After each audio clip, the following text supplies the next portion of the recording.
Hello दोस्तों, आज है मेरी सर्जरी का डे 63 और आज मैं आपके साथ अपना एक्सपीरियंस शेयर करने वाला हूँ और बताने वाला हूँ एसीएल ऑपरेशन में क्या होता है। अक्सर लोग परेशान रहते हैं, टेंशन में रहते हैं कि ऑपरेशन कैसे होगा, कितना दर्द होता है, कितने दिन में डिस्चार्ज मिलेगा, कब तक रिकवरी होगी। तो ये मैं आज आपको सब बताने वाला हूँ स्टेप बाय स्टेप, ठीक है। सबसे पहले एसीएल क्या होता है। एसीएल एक हमारा लिगामेंट होता है जो हमारे घुटने को स्टेबल रखता है। जब ये फट जाता है या टूट जाता है तो जब हम चलते हैं तो हमें ऐसा लगता है कि हमारा घुटना आगे खिसक रहा हो या लचक मार रहा हो, ठीक है। तो इस पॉइंट पे डॉक्टर आपको सर्जरी के लिए सजेस्ट करते हैं। ऑपरेशन से पहले आपको सारे टेस्ट कराने पड़ेंगे, kidney test, liver test, x ray कराना पड़ेगा आपको चेस्ट का, ईसीजी वगैरह सब करानी होंगी, ठीक है। फिर वो आपको ऑपरेशन से एक दिन पहले हॉस्पिटल में जमा करानी पड़ेंगी। हॉस्पिटल में आपको 3 टैबलेट मिलेंगी जो आपको खाने के बाद खानी है। उसे खाने के बाद में आपको ना तो कुछ पीना है ना कुछ खाना है जब तक आपका ऑपरेशन नहीं होगा, ठीक है। और एक रात पहले आपको बिटाडीन लगानी होगी पूरे पैर पे ऊपर तक, यहाँ तक पूरी बॉडी पे, मतलब नीचे नीचे के हिस्से पे आपको बिटाडीन लगानी पड़ेगी। अब वो आप लिक्विड में भी ले सकते हो, मैंने तो लिक्विड में ही ली थी, ठीक है। आप चाहो तो क्रीम भी ले सकते हो, मैंने तो लिक्विड वाले ले ली था, तो मैंने लगा लिया था। उसके बाद में सुबह को फिर मेरे को 7 बजे बुलाया था। 7 बजे बुलाया मेरे को, फिर 1 घंटे में बैठा रहा।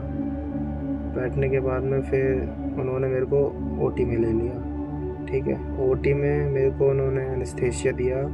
वो मेरे पीछे स्पाइनल, आपके स्पाइनल जो रहती है ना बोन, उसमें लगता हो तो आपको पता ही होगा। तो वो नीचे का इतना इतना पार्ट मेरा बिल्कुल सुन्न हो गया। उन्होंने मेरे यहाँ पे पेन चुभोया कि यहाँ पे दर्द चुभन हो रही है। मैंने हाँ जी, यहाँ वो नीचे करा, मैंने नहीं यहाँ तो नहीं हो रही। फिर उन्होंने मेरे को जल्दी से लिटा दिया।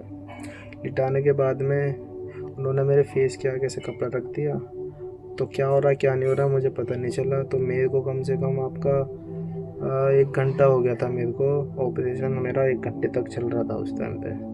तो मेरा पीसीएल होना था मगर एसीएल में मेरी दिक्कत थी, तो मेरा एसीएल भी रिकन्स्ट्रक्शन कर दिया था उन्होंने।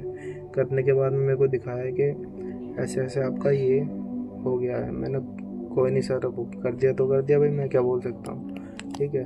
तो मैं मतलब ऐसा था, नींद इसी में था, मैं पूरा सोया नहीं था मगर नींद इसी में हो रहा था। उसके बाद में क्या हुआ, एक तो वहाँ पे टेम्परेचर बहुत माइनस में ही रहता, मुझे तो ऐसा लगता है। मैं तो ठंड में ऐसा काँप रहा था। मतलब जब मेरा ऑपरेशन हो गया तो मेरे को स्ट्रेचर पे ले जा रहे थे वो। उसके बाद में जैसे मैं ओटी से निकला हूँ, तो ओटी से निकलने के बाद में वो लोग मेरे को दूसरे वार्ड में ले गए। वहाँ पे उन्होंने मेरे को वेंटिलेटर पे लिटाया कम से कम 3 घंटे। तो उस टाइम पे मेरे को दर्द वगैरह का कुछ नहीं पता था कि क्या हो रहा है क्या नहीं हो रहा है, ठीक है। वहाँ पे 2-3 घंटे रखा मेरे को वेंटिलेटर पे। उसके बाद में उन्होंने मेरे को कर दिया रूम में शिफ्ट। तो रूम में सिर्फ वहाँ पे 2 ही जने थे, 2 बेड होते हैं एक रूम में। तो एक में मेरे साथ वाले थे और एक मैं था, ठीक है। तो मेरे को वहाँ लिटा दिया। उसके बाद में उन्होंने मेरे को इंजेक्शंस लगाए काफ़ी सारे। उन्होंने मेरे को एंटीबायोटिक दवाइयाँ दी। और जब मैं आगे मुझे लिटा दिया था तो मैं ऐसा था, मतलब मेरे को कुछ पता नहीं था। देखा तो मैंने मेरे पैर में ब्रेस लगा हुआ था और पैर मेरा सूजा पड़ा था क्योंकि स्वेलिंग हो जाती है उसके बाद में। तो दर्द वगैरह कुछ नहीं हो रहा था मेरे को, ठीक है। बस मेरे को ऐसा था कि मेरे को गर्दन अपनी सीधी नहीं करनी है, 24 घंटे तक बिल्कुल लेटे रहना है। एनेस्थेसिया का असर रहता है ना इस वजह से, तो गर्दन सीधी नहीं करनी होती है। तो मैं ऐसे ही लेटा हुआ था। उसके बाद में एंटीबायोटिक वगैरह चलती रही, मेरी दवाइयाँ भी दी मेरे को। फिर नेक्स्ट डे फिजियोथेरेपिस्ट आए, उन्होंने मेरे को फिजियोथेरेपी बताई क्या करनी है क्या नहीं करनी है। दिन में हर 2 घंटे में करनी थी मेरे को उस टाइम पे। तो मैं वो कर रहा था, खाना वगैरह सब कुछ मिल रहा था टाइम से, कोई दिक्कत नहीं थी। फिजियोथेरेपी भी मेरी टाइम से चल रही थी। तो मेरे को वहाँ पे रखा था, 2 दिन रखा था, तीसरे दिन मैं डिस्चार्ज हो गया था वहाँ से।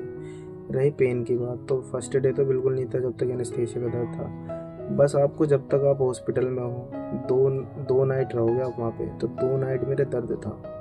2 नाइट के बाद में फिर मेरा दर्द ना के बराबर हो गया था, हो रहा था मगर इतना नहीं था, क्योंकि आपको पेन किलर वगैरह मिलती है तो इतना महसूस होता नहीं है आपको, ठीक है। तो 3 दिन बाद आपको वहाँ से डिस्चार्ज कर देते हैं। उसके बाद में आपको 15 दिन बाद बुलाते हैं स्ट्रेचेस के लिए। तो आपके स्ट्रेचेस खुलते हैं। उसके बाद में फिर आपकी फिजियोथेरेपी की एक्सरसाइजेज कुछ बढ़ जाती हैं, ठीक है भाई। इतना ही रहता है, और आगे का मैं आपको जो भी मेरे साथ हुआ, जो भी मैंने रिकॉर्ड कर रखा है, वो मैं आपको अगली वीडियो में अच्छे से बताऊंगा।